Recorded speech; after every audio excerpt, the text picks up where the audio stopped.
1 Samuel 8. When Samuel grew old, he appointed his sons as Israel's leaders. The name of his firstborn was Joel and the name of his second was Abiah, and they served at Beersheba. But his sons did not follow his ways. They turned aside after dishonest gain and accepted bribes and perverted justice. So all the elders of Israel gathered together and came to Samuel at Ramah.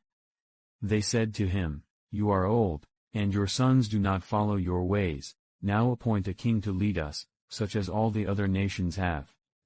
But when they said, "Give us a king to lead us," this displeased Samuel, so he prayed to the Lord. And the Lord told him, "Listen to all that the people are saying to you. It is not you they have rejected, but they have rejected me as their king.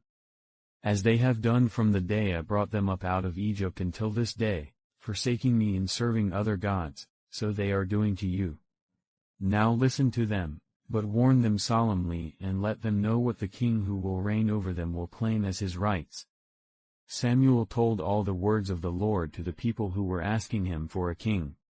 He said, "This is what the king who will reign over you will claim as his rights. He will take your sons and make them serve with his chariots and horses, and they will run in front of his chariots. Some he will assign to be commanders of thousands and commanders of fifties, and others to plow his ground and reap his harvest, and still others to make weapons of war and equipment for his chariots. He will take your daughters to be perfumers and cooks and bakers. He will take the best of your fields and vineyards and olive groves and give them to his attendants. He will take a tenth of your grain and of your vintage and give it to his officials and attendants. Your male and female servants and the best of your cattle and donkeys he will take for his own use. He will take a tenth of your flocks, and you yourselves will become his slaves. When that day comes, you will cry out for relief from the king you have chosen, but the Lord will not answer you in that day." But the people refused to listen to Samuel. "No," they said. "We want a king over us. Then we will be like all the other nations, with a king to lead us and to go out before us and fight our battles." When Samuel heard all that the people said, he repeated it before the Lord. The Lord answered, "Listen to them and give them a king." Then Samuel said to the Israelites, "Everyone go back to your own town." 1 Samuel 9. There was a Benjamite, a man of standing, whose name was Kish son of Abiel, the son of Zerah, the son of Becheroth, the son of Aphiah of Benjamin. Kish had a son named Saul, as handsome a young man as could be found anywhere in Israel, and he was a head taller than anyone else. Now the donkeys belonging to Saul's father Kish were lost, and Kish said to his son Saul, "Take one of the servants with you and go and look for the donkeys." So he passed through the hill country of Ephraim and through the area around Shalisha, but they did not find them. They went on into the district of Salem, but the donkeys were not there. Then he passed through the territory of Benjamin, but they did not find them. When they reached the district of Zuph, Saul said to the servant who was with him, "Come, let's go back, or my father will stop thinking about the donkeys and start worrying about us." But the servant replied, "Look, in this town there is a man of God, he is highly respected, and everything he says comes true. Let's go there now. Perhaps he will tell us what way to take." Saul said to his servant, "If we go, what can we give the man? The food in our sacks is gone. We have no gift to take to the man of God. What do we have?" The servant answered him again. "Look," he said, "I have a quarter of a shekel of silver. I will give it to the man of God so that he will tell us what way to take." Formerly in Israel, if someone went to inquire of God, they would say, "Come, let us go to the seer," because the prophet of today used to be called a seer. "Good," Saul said to his servant. "Come, let's go." So they set out for the town where the man of God was. As they were going up the hill to the town, they met some young women coming out to draw water, and they asked them, "Is the seer here?" "He is," they answered. "He's ahead of you. Hurry now, he has just come to our town today, for the people have a sacrifice at the high place. As soon as you enter the town, you will find him before he goes up to the high place to eat. The people will not begin eating until he comes, because he must bless the sacrifice. Afterward, those who are invited will eat. Go up now, you should find him about this time." They went up to the town, and as they were entering it, there was Samuel, coming toward them on his way up to the high place. Now the day before Saul came, the Lord had revealed this to Samuel. "About this time tomorrow I will send you a man from the land of Benjamin. Anoint him ruler over my people Israel, he will deliver them from the hand of the Philistines. I have looked on my people, for their cry has reached me." When Samuel caught sight of Saul, the Lord said to him, "This is the man I spoke to you about, he will govern my people." Saul approached Samuel in the gateway and asked, "Would you please tell me where the seer's house is?" "I am the seer," Samuel replied. "Go up ahead of me to the high place, for today you are to eat with me, and in the morning I will send you on your way and will tell you all that is in your heart. As for the donkeys you lost 3 days ago, do not worry about them, they have been found.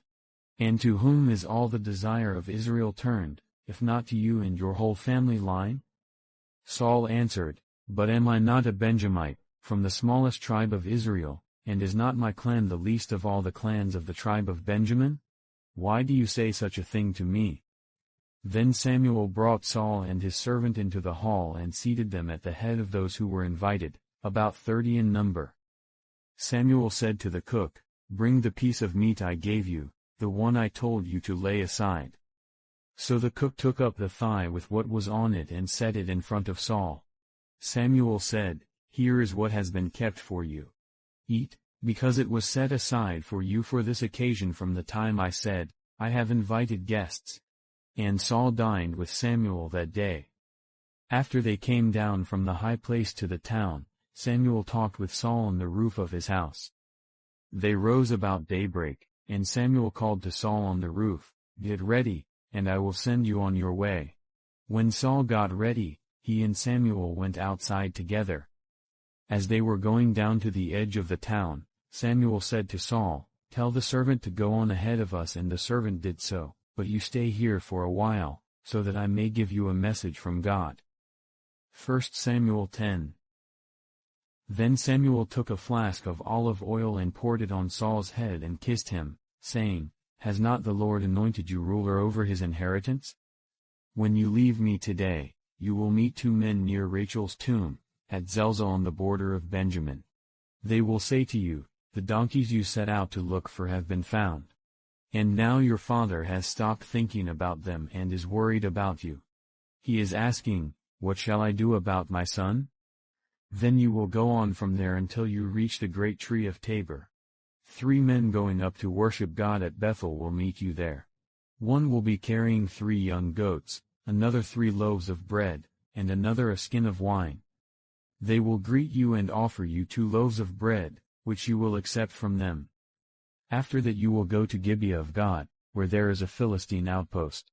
As you approach the town, you will meet a procession of prophets coming down from the high place with lyres, timbrels, pipes and harps being played before them, and they will be prophesying.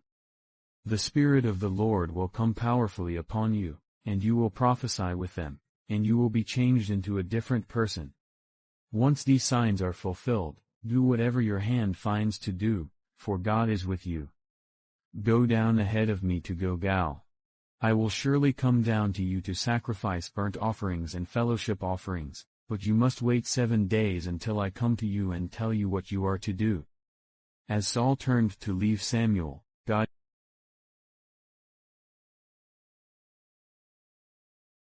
Psalm 65. Praise awaits you, our God, in Zion, to you our vows will be fulfilled. You who answer prayer, to you all people will come. When we were overwhelmed by sins, you forgave our transgressions. Blessed are those you choose and bring near to live in your courts. We are filled with the good things of your house, of your holy temple. You answer us with awesome and righteous deeds, God our Savior, the hope of all the ends of the earth and of the farthest seas. Who formed the mountains by your power, having armed yourself with strength. Who stilled the roaring of the seas, the roaring of their waves, and the turmoil of the nations. The whole earth is filled with awe at your wonders, where morning dawns, where evening fades, you call forth songs of joy. You care for the land and water it, you enrich it abundantly. The streams of God are filled with water to provide the people with grain, for so you have ordained it. You drench its furrows and level its ridges, you soften it with showers and bless its crops. You crown the year with your bounty, and your carts overflow with abundance. The grasslands of the wilderness overflow, the hills are clothed with gladness. The meadows are covered with flocks and the valleys are mantled with grain, they shout for joy and sing. The next day the great crowd that had come for the festival heard that Jesus was on his way to Jerusalem. They took palm branches and went out to meet him, shouting, "Hosanna! Blessed is he who comes in the name of the Lord. Blessed is the King of Israel." Jesus found a young donkey and sat on it, as it is written, "Do not be afraid, daughter Zion, see, your king is coming, seated on a donkey's colt." At first his disciples did not understand all this. Only after Jesus was glorified did they realize that these things had been written about him and that these things had been done to him.